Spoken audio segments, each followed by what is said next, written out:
Protect your car with 3W Liners all-weather floor mats. Made from durable materials like TPE and rubber, our mats are designed to withstand rain, snow, and mud with deep grooves to trap dirt and liquids. For a custom fit and advanced protection, visit 3W Liners. That's the number 3, WLINERS.com today.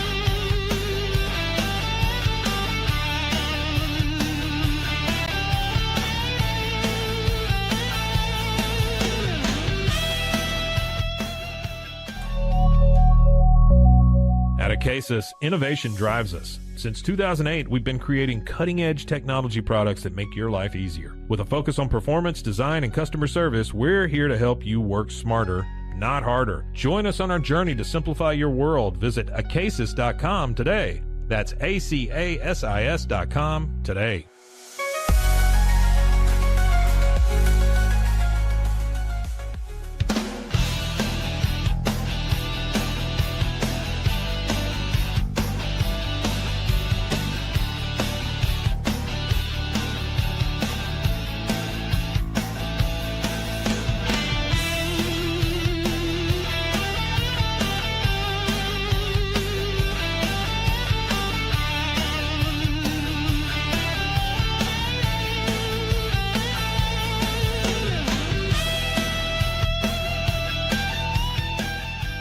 Farmhounds offers natural treats and chews made with quality products that support family farms, regenerative agriculture, and humane farming practices. Give your dog the best with wholesome, organic ingredients that promote health and happiness. Shop now at farmhounds.com.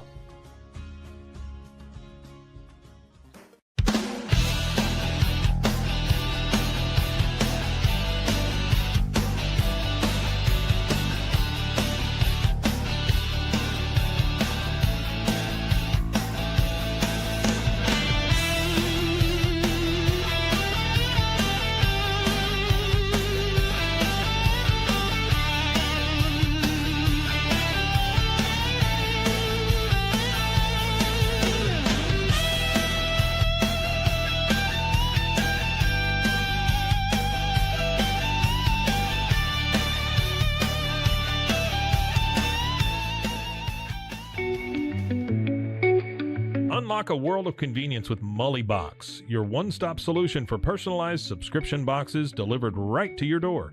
From gourmet snacks to unique finds, each box is tailored to your tastes. Experience the joy of surprises. Subscribe today at mullybox.com. That's MULLYBOX.com.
We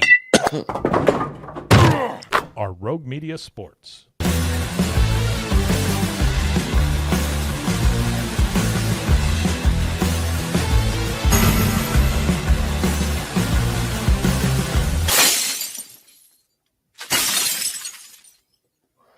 Hello, everyone, and welcome back to regularly scheduled programming, the Cam Show, as it were, at high noon Eastern Time, live on YouTube, as we do every weekday except for a couple days last week when I was out looking at apartments and had to do segments instead. I'm your host, Cam Stewart. Zach Burke keeping us on the air. We are talking hockey today and a little bit of Red Sox hot stove coming up later in the show. We will start with a couple of trade targets that the Bruins are apparently still in on.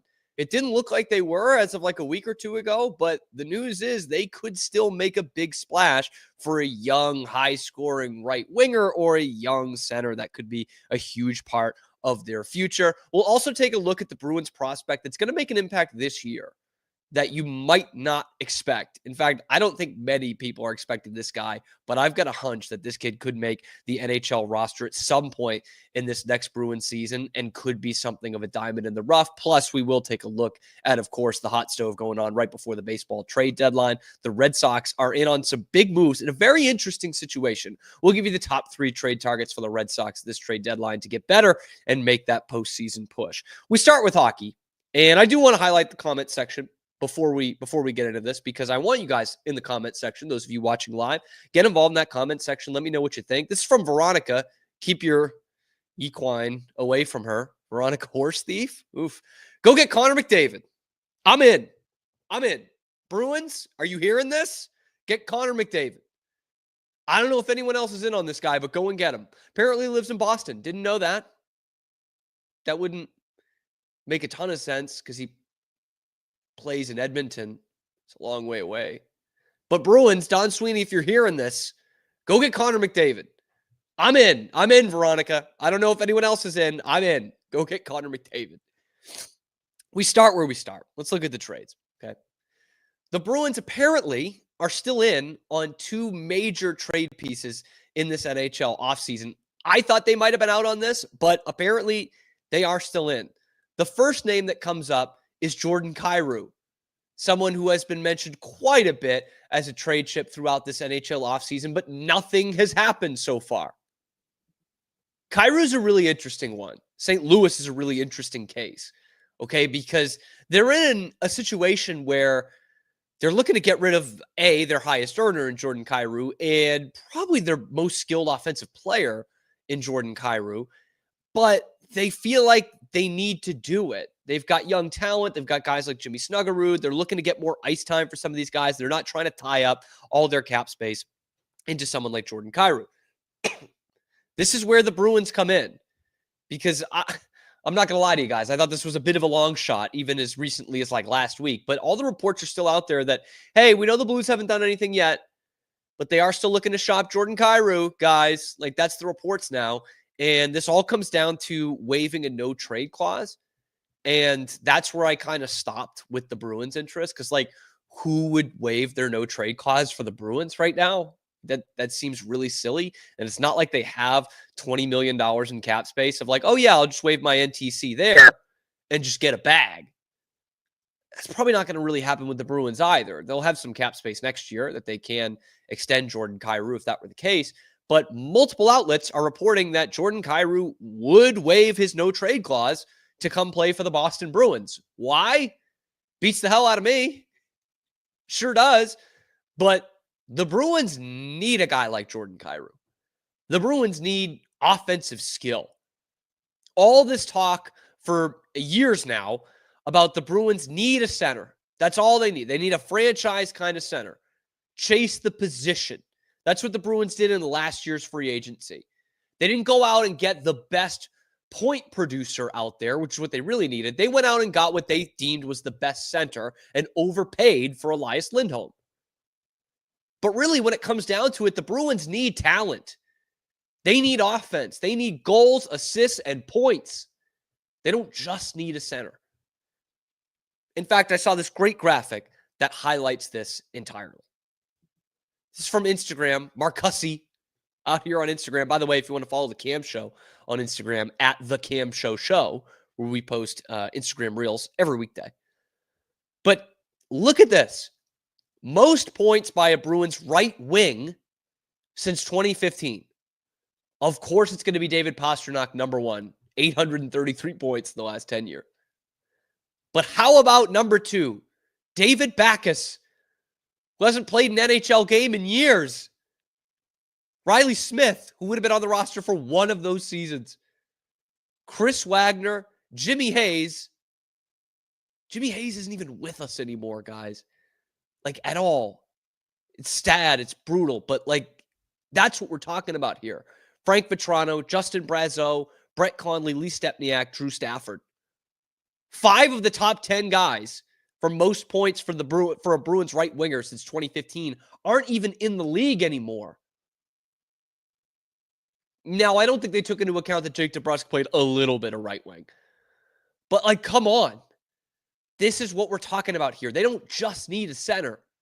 They need points. They need goals, assists, and points. Jordan Kyrou gives that to you. 70 points again last year. 70 points in 3 of the last 4 seasons. The only other season he didn't get there, he got like 66. 285 points in the last 4 seasons. That would put him second on that list by almost 150 points. Actually, almost 200 points. He would be in second place on that list. 36-goal season last year, third 30-goal season in a row. 15% shooting percentage. So unlike Morgan Geekie, that's something that's sustainable. And, not for nothing, the Bruins do have kind of the assets to pull off this trade. For most teams in the NHL, on the other side, the Bruins don't have the assets to pull off this trade. But for the Blues, they do. Because the Blues need depth. That's what killed them in that series against Winnipeg. And if they're going to be a consistent playoff team, they're going to need depth. That's why they're willing to part with someone like Jordan Kyrou. With a young core out there, they need some depth pieces. Because the Bruins are going to need to move some money around anyway to get a guy like Kyrou. So you send off Casey Middlestat, who, I mean, nobody wants, but neither do the Bruins, and Pavel Zacha, then maybe you're making that work. Jordan Kyrou had 70 points last year. Those 2 guys combined, Zacha and Middlestat, had 87 points last year. You're moneyballing it. You're making it up in the aggregate. And not for nothing, but you know who really likes Pavel Zacha? Jim Montgomery, the head coach now of the St. Louis Blues. And those are guys who can play up and down the lineup. Zacha can play on the wing as well as center. He gives you a good 200-foot game. I can't say very many nice things about Casey Middlestat, but he's got a pulse and he can give you 40 points. There you go. There you find the depth piece, and the Blues are able to get rid of a guy that they are still trying to shop. So it might seem crazy. It might. But this Jordan Kyrou to the Bruins thing could still be on. I think there are better fits for someone like Jordan Kyrou. You know, obviously the Bruins really need him. I think there's more fits somewhere else. You know, Montreal, for example. Everyone could use a 2C. Montreal would be a much better fit. But do they have the space? Do they have the flexibility? The Bruins kind of do, because they have a bunch of nobodies. They have a bunch of 3rd and 4th liners. They can make that happen. I think they would trade Pavel Zacha and Casey Middlestat in a second, and maybe obviously a pick to go with that. And the Bruins have their flush of draft picks over the next couple of years. They do that in a second to get someone like Jordan Kyrou in here. So that's number 1. Jordan Kyrou to the Bruins is still on. The one that I think is even more far-fetched, but is apparently still on, the Anaheim Ducks are still shopping Mason McTavish. I'm not really sure why, but they are still shopping Mason McTavish. And I talked about this on a show a week or 2 ago. I love Mason McTavish. I like Kyrou too. But you want to talk about filling all the needs that you have for the Boston Bruins, Mason McTavish does that. And a recent report has come out from The Athletic that says these 4 teams are going to be in on Mason McTavish. The Montreal Canadiens, the Calgary Flames, the Detroit Red Wings, and the Boston Bruins. 2 teams in limbo, the Flames and the Bruins. The Red Wings are still sort of in limbo, but they're obviously closer to a playoff spot. They've been flirting with it the last couple of years. And the Canadiens, I still find to be a very, very interesting team. If they can make that work, that could really elevate them. But Mason McTavish is a guy I love. Okay? I did the whole reel and everything. Like, trade for Mason McTavish if you can. Trade for him in a second. 22 years old, so still very young on his entry level, basically, his NHL entry level contract. He's 22 years old, still a couple of years away from his prime. He's got the size that Don Sweeney and Cam Neely want at 6'1" and 220, but he's also got the production that I think Don Sweeney and Cam Neely often overlook for guys who are big. Mason McTavish gives you both. Second line center, bam, there you go. Could be a first line center for the Bruins tomorrow. 22 goals, 30 assists, 52 points in 76 games last year, and a plus minus of 0, which, take plus minus for what it's worth. I think a 0 plus minus for a team as bad as the Anaheim Ducks is really promising. Okay. That means he's got some defensive ability. Went number 3 overall, 3 seasons in the NHL. He's put together 140 points for a bad Ducks team. Each of those years, they were bad. That's impressive, man. And he gives you the center position. He gives you over 50% in the last 2 seasons in faceoffs. Career 49%, which he struggled with at first. That's something that's really tough for a lot of young centers to get used to at the NHL level, the faceoffs. He kind of hit the ground running. He's over 50% right now, which is exactly what this team needs. And there are still the rumors out there that he's upset with his role, that he doesn't want to take a lesser role for this Ducks team. And that came out after the Trevor Zegras trade. So it makes you wonder kind of what the talks are there internally with Pat Verbeek and now Joel Quenneville as their head coach on what Mason McTavish's role is going to be. You want to know what your role is going to be for an original 6 team in Boston? You're going to be the number 1 center, man. You know, and because it's probably going to take something similar to what you'd throw to St. Louis, it'll probably take something similar in terms of trading Pavel Zacha and or Casey Middlestat and draft picks to go out and get this kid and extend him. But he doesn't want to play on a line with Chris Kreider and Mikael Granlund on the second line in Anaheim. How about playing on a line with Morgan Geekie and David Pastrnak on a first line in Boston? And being a huge part of this youth movement. See, that's what I would love about this for the Bruins. This is a long-term deal.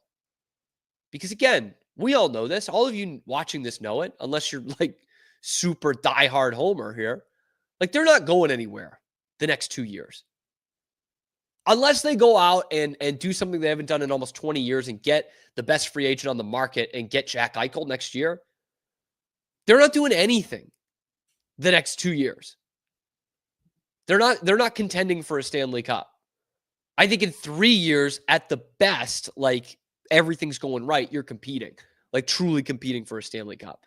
So why not make this a long-term deal?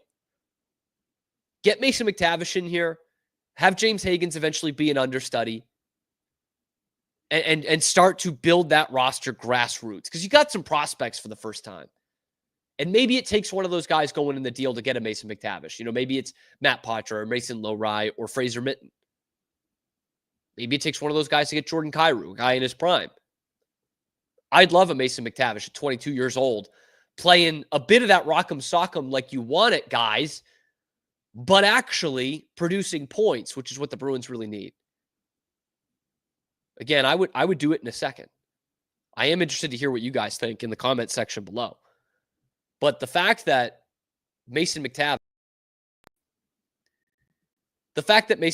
is still on the block apparently is great for the Bruins, but has to be concerning in terms of what the player's looking for. Because A, Anaheim can offer him a lot of money right now. And he doesn't seem to think that that's coming his way, but everyone else looking at it and seeing the Trevor Zegras trade for pennies on the dollar, okay, maybe they are freeing up some money for Mason McTavish. That guy is probably going to be part of their future. But he hasn't had it happen yet.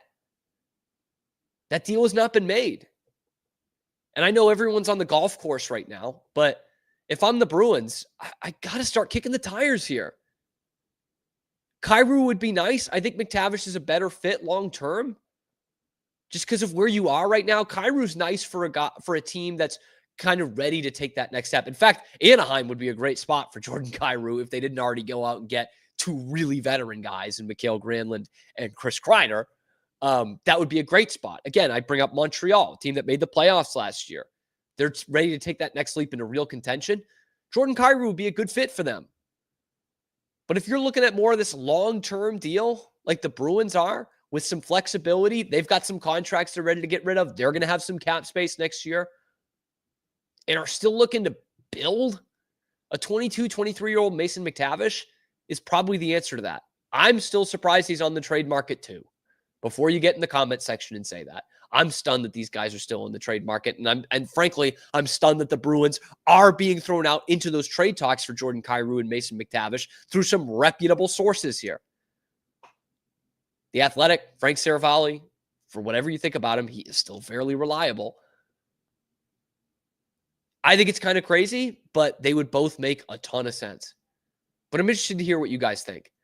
Let me know in the comment section below. Be sure to like the video, subscribe to the channel if you're in on all the Bruins trade rumors and Bruins news. We come at you every weekday live at high noon Eastern time, and then wherever you get your podcasts as well. I'm your host, Cam Stewart. Zach Burke keeps us on the air. Check out the other videos on the channel, talking everything going on in the world of Bruins, NHL, and Boston sports. It's coming to you live every weekday, high noon Eastern time, and then wherever you get your podcasts. Coming up, we're going to talk a little bit more about the Bruins and specifically the prospect pool. It's as good as it's been in a long time. So who is going to be the guy that's going to come out and surprise us this year from the Bruins prospect pool? That's coming up next on The Cam Show. We'll be right back after these quick words from our sponsors. This is Rogue Media Network.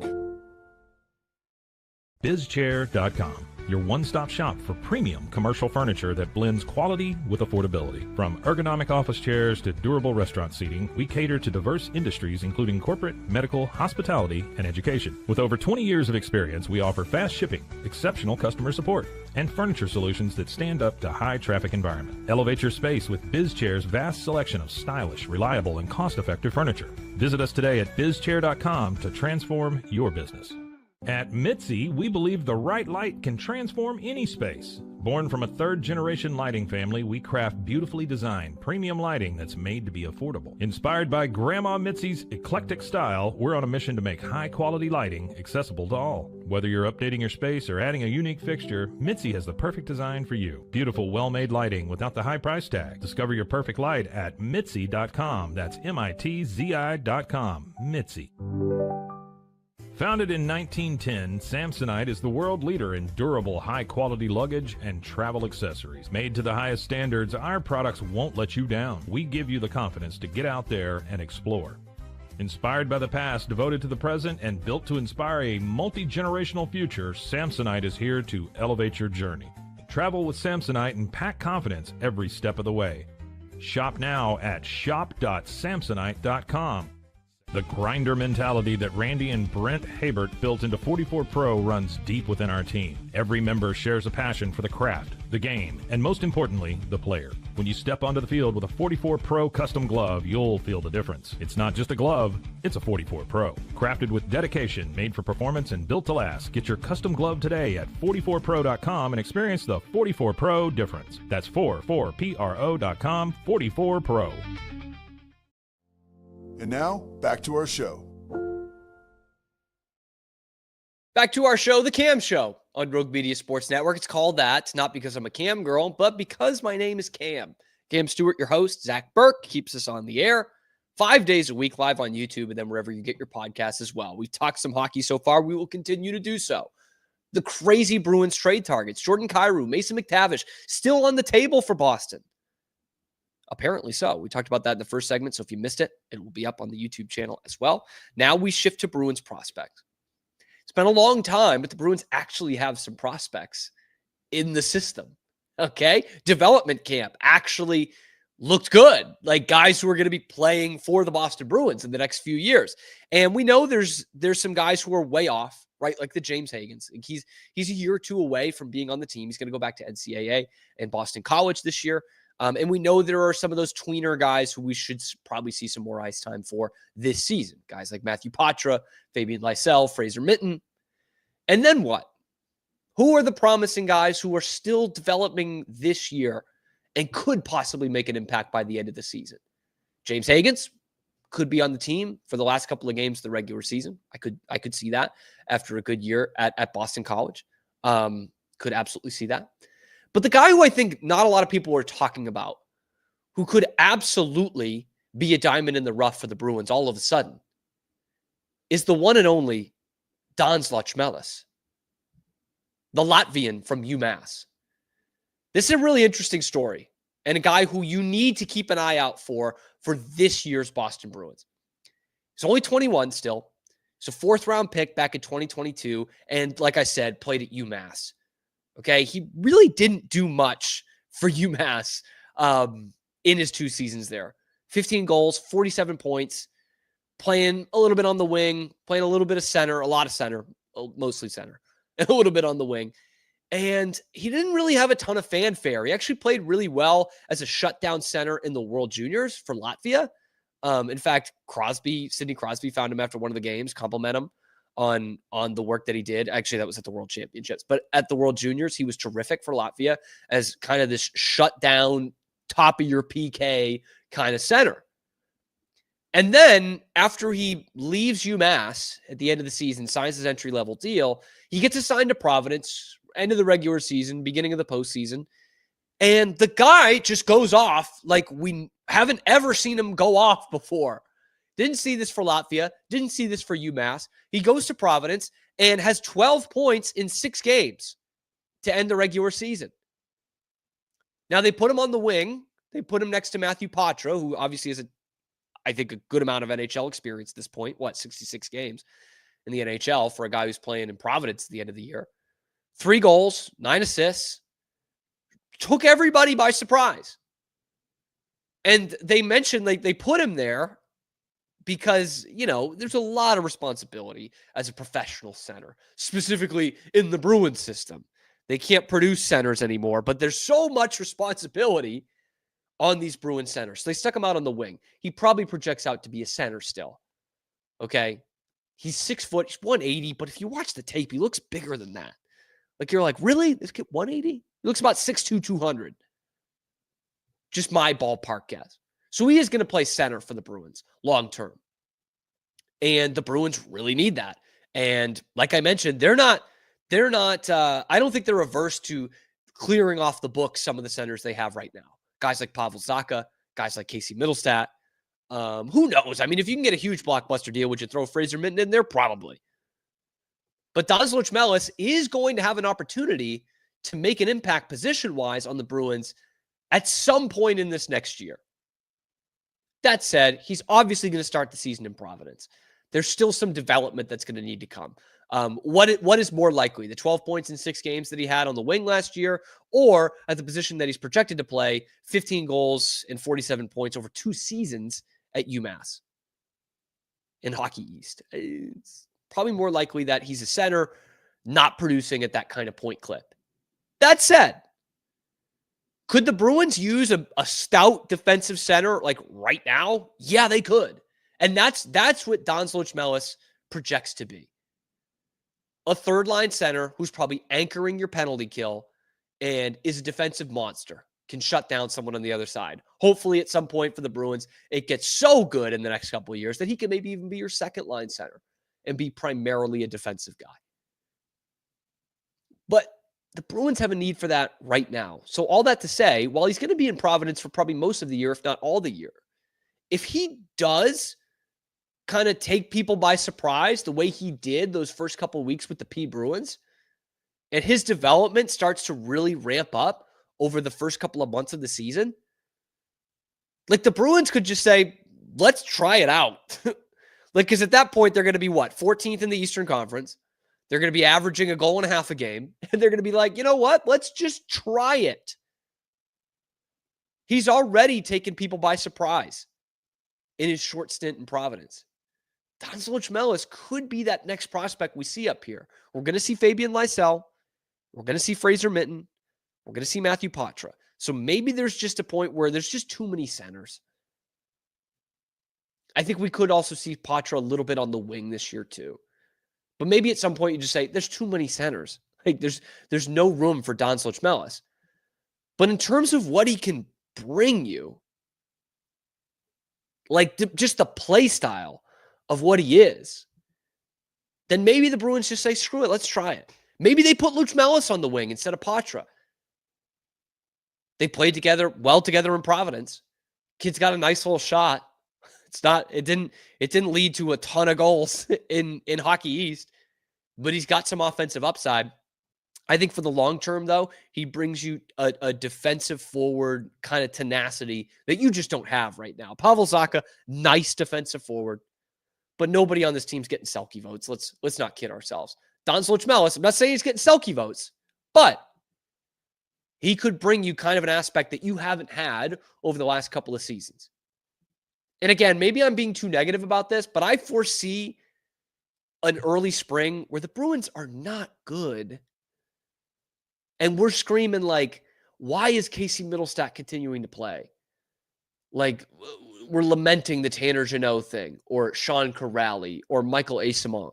And they're just as bad as last year. And you're like, why are we seeing these guys instead of more Fraser Minton, more Matthew Patra, whomever is playing less, more Fabian Lysell?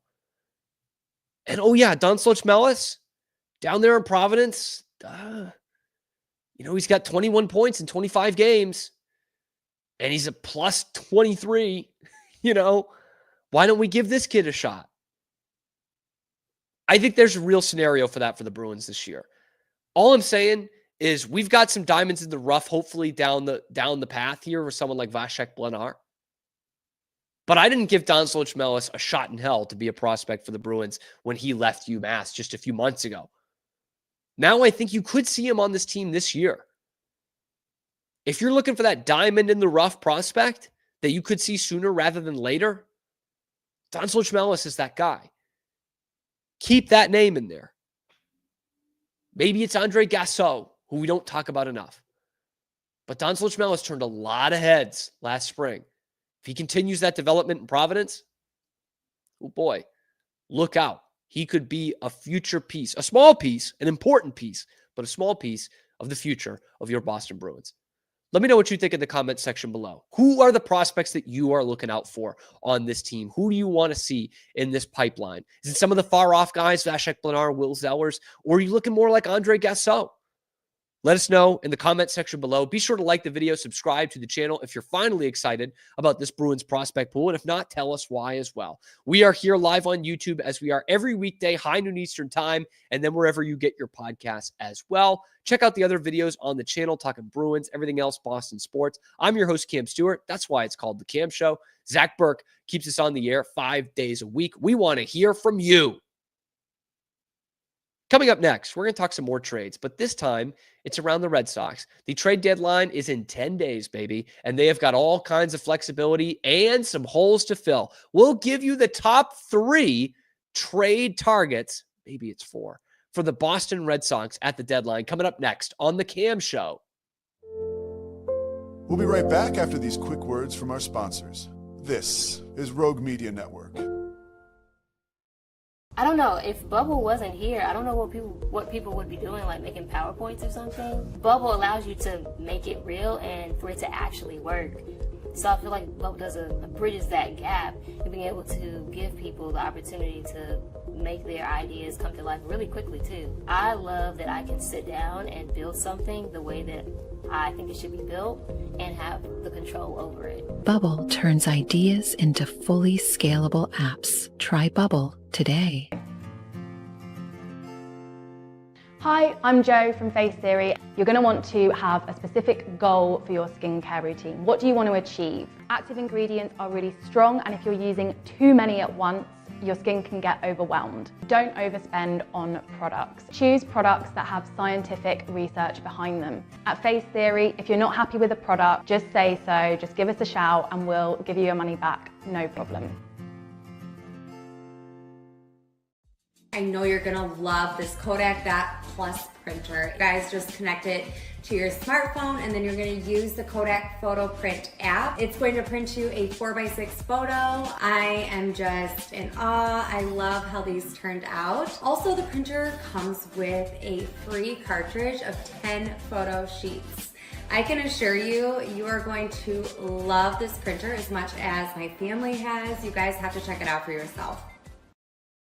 Streamline event and appointment booking with Amelia's sleek, modern, and fully customizable booking forms. Tailor the colors, fonts, and design to match your brand and seamlessly integrate with your WordPress website. Whether it's for events or appointments, Amelia makes booking simple, stylish, and perfectly aligned with your business. Enhance your booking experience today at WPAmelia.com. That's WPAMELIA.com. Amelia. And now, back to our show. Now back to the show, the Cam Show on Rogue Media Sports Network. I'm Cam, your host, Cam Stewart. Zach Burke keeps us on the air. We've talked Bruins, trade targets. We've talked Bruins prospects. Now let's mold both those things together, but for the Boston Red Sox. I was there at Wrigley yesterday, that exciting victory where I thought until whatever, the seventh inning, that they were never going to score another run again. But William Abreu goes off, Alex Bregman off the bench. I was screaming curse words from the 400 section at Alex Cora when he did not pinch hit Alex Bregman for Masataka Yoshida with the tying run on third and the sixth, and there was a child in front of me. It wasn't great. But all's well that ends well. The Red Sox won. Maybe they're back on track. They still look like a playoff team in a very tough AL East. But we're still going to learn more, obviously, in these next couple days. They've got the toughest schedule in baseball for the next month. I mean, it is murderer's row. You go from Chicago, who going into yesterday had the best record in baseball, to Philadelphia, who's going to win their division in the NL East. Then you go to the Dodgers, who are scuffling, but are still the Dodgers. And then Houston, and then someone else really good. Like, it's just back to back to back to back to back. Really tough series for the Red Sox. But they are going to be major players at the trade deadline. So that's why I wanted to do this next. The top 3 trade targets for the Boston Red Sox going into the July 31st trade deadline is a very interesting situation, okay? Because the Red Sox are kind of in a really good spot. They've got too many outfielders, okay? Jarren Duran, last year's All-Star Game MVP, who finished top 10 in MVP voting for the season, is probably the odd man out. They're in a get better now mode, but I don't think it's the end of the world if they're getting some prospects and some roster players, if that's what it's going to take to get this deal done. Because Jarren Duran's probably the guy that's going to go. William Abreu just hit his 20th homer. I doubt that's going to happen. He's going to be a 30 home run guy this year who won a Gold Glove last year. This is like when the Celtics used to talk about we're going to break it up. Either Jason Tatum or Jaylen Brown is going to get traded. Well, it was always going to be Jaylen Brown. It wasn't going to be Tatum. Okay, if it's going to be one of these corner outfielders, it's going to be Jarren Duran. It's not going to be William Abreu. So let's look at the 3 guys that they can go out and get. And these are all fairly big names on the market. But there are going to be some ones that are honorable mentions that the Red Sox should still look at. Number 1 trade target for the Red Sox at the deadline, no doubt, Joe Ryan of the Minnesota Twins. This name came up about a month ago, and I am fully bought in to the Joe Ryan train here. There are some concerns that I'll get to at the end of this, but in terms of where he's at right now, he just made his first All-Star team, 29 years old. He is ARB eligible next year, so you're probably going to want to sign him to an extension in the offseason, so he's not just a rental or you're trying to get rid of him. But he's had a terrific year for the Twins. 2.63 ERA, 132 strikeouts and 116 innings pitched, 10 strikeouts per 9, and a 160 ERA plus. 60% better than the league average pitcher. Okay, the OPS against, the home run percentage against have both gone down over each of the last 2 seasons, but the hard hit percentage and ground ball percentage have gone up. So take the good with the bad. Ground balls, we love. Hard hits, we don't. But here's a stat that's going to sound super nerdy and off the page, but is fantastic when it comes to Joe Ryan. This is the base out run saved. Okay, we're getting real money ball in this. Okay, base out run saved, which basically stands for when people are on base, how many runs did the pitcher save? How many jams are they getting out of? Okay, the league average is 0. Last year, Joe Ryan's was 8. This year, it's 25. So what that tells me is, he probably gets in some jams, but he's as good as basically anybody in the league at getting out of jams. He's as good as about anybody in the league as pitching when guys are on base. That's really fantastic. Okay, I love that. It does, again, mean that he's putting guys on base. His whip is still under 1, just barely under 1. So he's not putting a ton of guys on base. But when you're facing good teams in the dog days and you're facing good teams in the postseason, guys are going to get on base. Who can pitch around that? Joe Ryan can pitch around that. And you want to talk about a 1-2 punch of Garrett Crochet and Joe Ryan to start a playoff series, followed by Brian Bayo and maybe Lucas Giolito? That's as good a rotation as the Red Sox have had going into a postseason since 2018. And it's not particularly close. In fact, it would be the second best that they've had since like 2007. Like that is legit, man. Because you're going to be, if you're going to make the postseason, you're going to be a road team. You're going to be an underdog. But we can throw Garrett Crochet and Joe Ryan at you back to back. That keeps you in a lot of series, man. Like that is frightening for the other team. Here's my concern. And you're going to find this concern with any young, cost-controlled, big-time starting pitcher, I think, at this point. But here's my major concern on Joe Ryan. He's never pitched more than 160 innings in a season. You can say the same about Garrett Crochet. He's never thrown 165 innings in a season. So your 1-2 punch are about to hit their innings high in late July, early August. Okay? Crochet is getting there. He's thrown about 120, 130, whatever it is. Joe Ryan has already thrown 116 innings.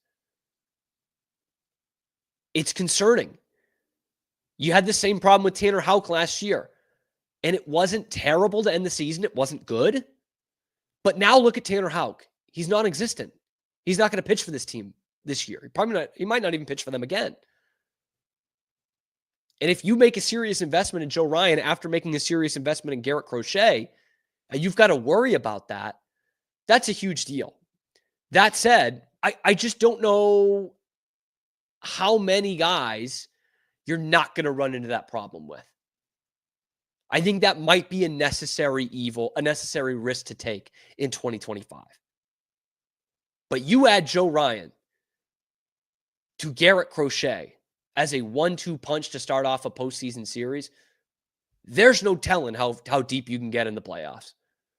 That is lethal. And obviously the Red Sox desperately need another kind of top of the rotation starter to anchor this rotation. And we're going to talk about another one in this top 3, and then we're going to talk about maybe another situation, another direction they can go in terms of starting pitching. So number 1 is Joe Ryan. Number 2, you need to look at first base. The Red Sox do need pitching, but they've got a first base problem right now. Like this Abraham Toro, Romy Gonzalez thing, the luck is running out. Okay? There's no way you can rely on those two guys platoon at first base for the last 2 months of the season. It just can't happen. Toro had a nice little run. Romy Gonzalez, nice against lefties. That's not going to last. And you're starting to see it right now. Those numbers are dipping right now. You can't go into the dog days and into a postseason race with those two guys as your first baseman. Sorry, it can't happen. So the other position you need to look at, obviously, is first base. And it's slim pickings, man. Nate Lowe, Josh Bell, both having bad years. Carlos Santana, 39 years old. And having a bad year, although his numbers have gone up a little bit over the last couple of weeks, excuse me. Number 2 trade target for the Boston Red Sox, looking at first base, Josh Naylor of the Arizona Diamondbacks.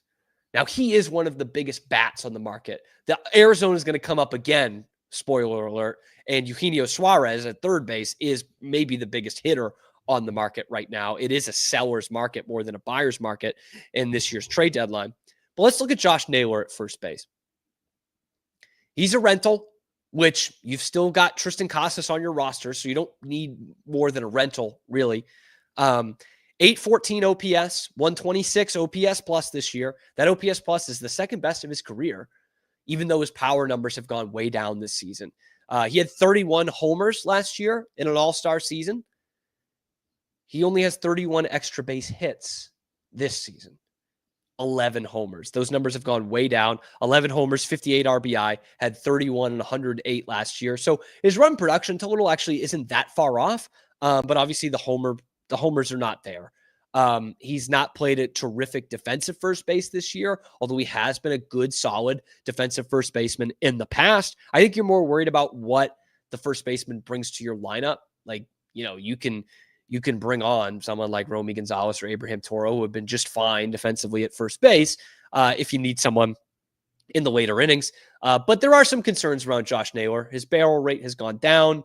But that said, the guy doesn't strike out a lot. He puts a lot of balls in play, which the Red Sox really need. They've kind of gone back to those ugly habits of the first couple of months of the season with strikeouts, unproductive outs. Josh Naylor isn't going to give you that for the most part. He's going to put the ball in play, and he's going to drive in runs. And maybe you say, well, this home run pace can't last forever. He's got to do better than this. He had 31 homers last year. Yeah, we also had 17 the year before, so it's not crazy. But he brings some pop to your lineup. He puts balls in play. He doesn't strike out, and he plays a good enough first base. Josh Naylor is someone you can get probably not all that expensive for a rental, even though he's in his prime, because he's having a down year. So I'm in on bringing in someone like Josh Naylor to come and play first base for you every day for the rest of the season. If it is someone like Nate Lowe, that's someone who has played a Gold Glove first base in the past, in the recent past, 2023.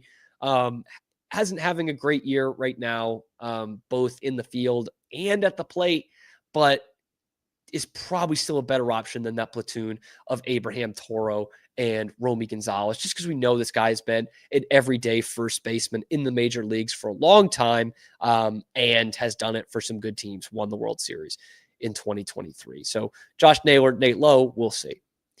Number 3, we're going to go back to pitching here. And I'm going to cheat. I'm going to put 2 guys in the number 3 spot. So if you're liking the content so far, if you want the Red Sox to make a big deal at this trade deadline, like the video, subscribe to the channel. About 95% of you watching aren't actually subscribed. We're bringing you nothing but Boston sports news every single weekday and all the trade rumors and things like this. So like, subscribe, follow us on Instagram, find us on YouTube, or wherever you find your podcasts as well.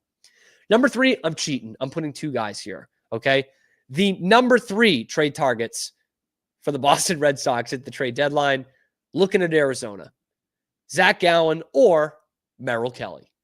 Now, you got to stick with me on this one, because Merrill Kelly, on top of being a dead ringer for Chris Elliott as Woogie, and there's something about Mary, has had much better stats than Zach Gallen this year, like much better. And Merrill Kelly is one of the top names in this trade deadline block here. Okay, he's had a tremendous season, better in every stat than Zach Gallen. They are both rentals, but here's how I'm going to break this down. Zach Kelly is obviously the guy you would bring in, or excuse me, Zach Kelly.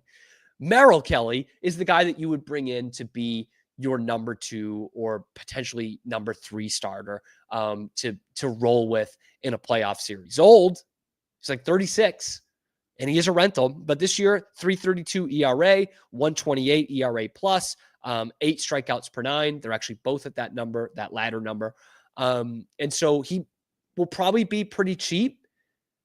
In terms of, I say that's going to be taken out of context. He won't be cheap, okay?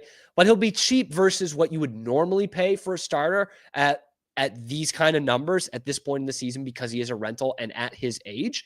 But yeah, it's still going to demand a bit of a haul to go and get someone like Merrill Kelly. He would slot in right there, like Joe Ryan, as probably your number 2 starter and an absolute workhorse for you down the stretch. And the good thing about Merrill Kelly is we know that he can pitch more than 160 innings. We already know that, which is lovely.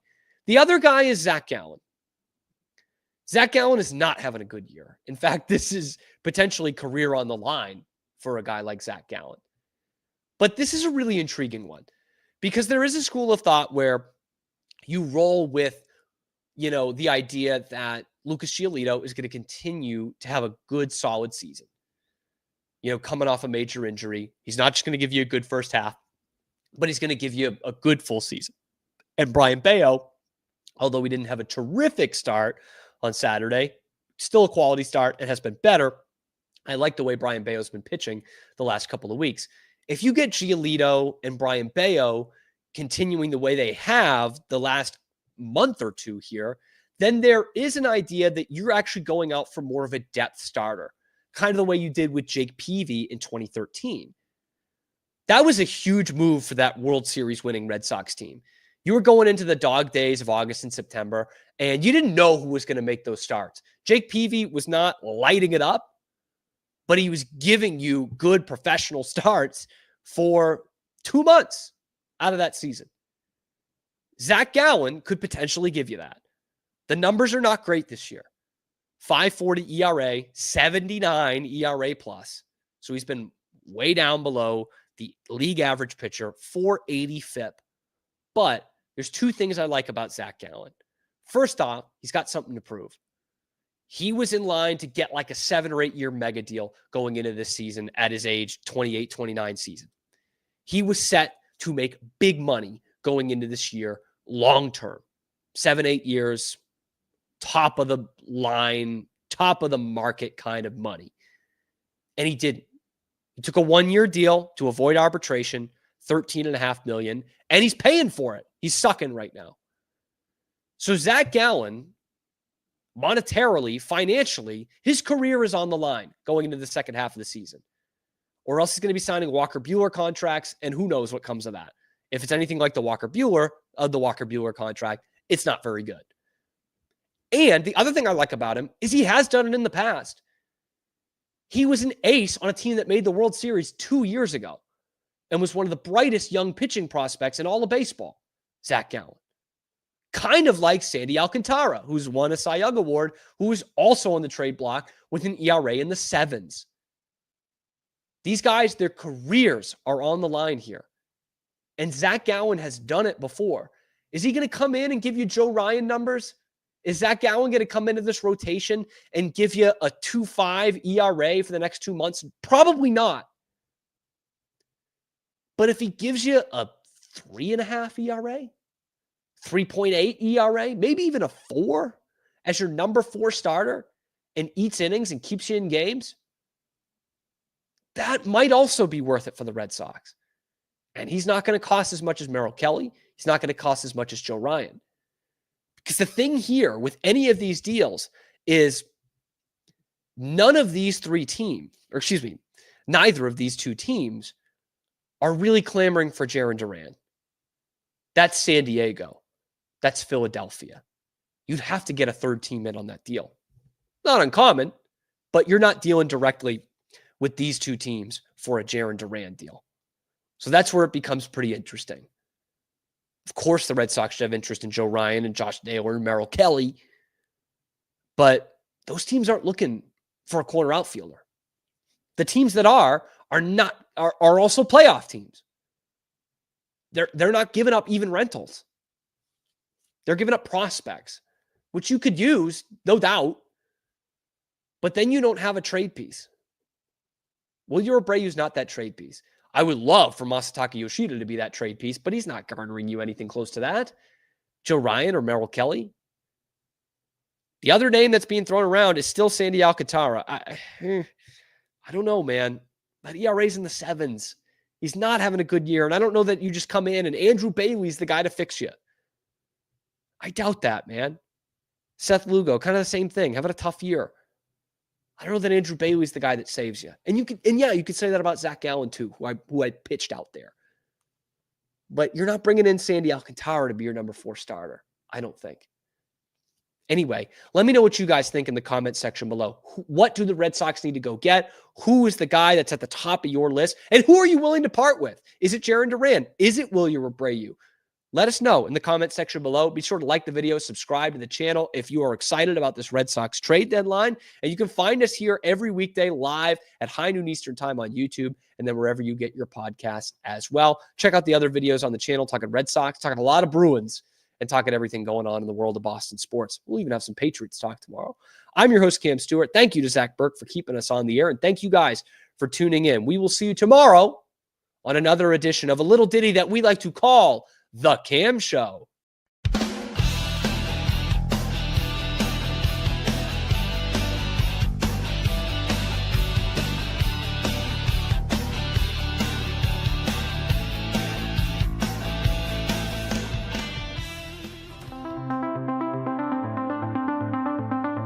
Transform your workspace with Hanomi Ergonomics. From adjustable chairs to standing desks, we provide solutions for comfort and productivity, whether at home or in the office. Improve your posture, reduce strain, and work smarter. Visit us at hanomi.co today. That's HINOMI.co today.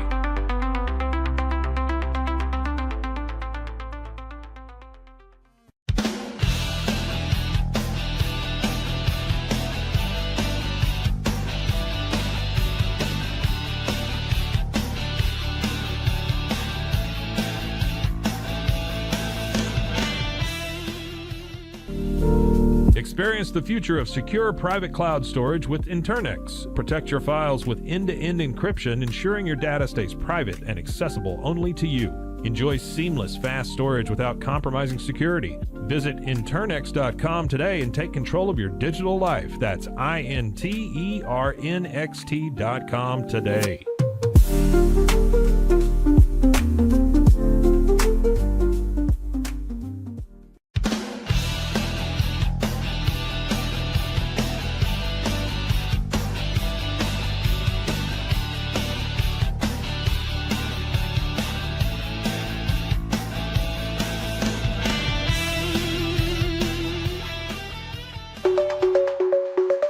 Protect your online privacy with NordVPN. Browse securely, access content from anywhere, and keep your data safe with military-grade encryption. Whether at home or on the go, NordVPN ensures your digital freedom. Stay secure. Download NordVPN today at nordvpn.com. That's NORDVPN.com.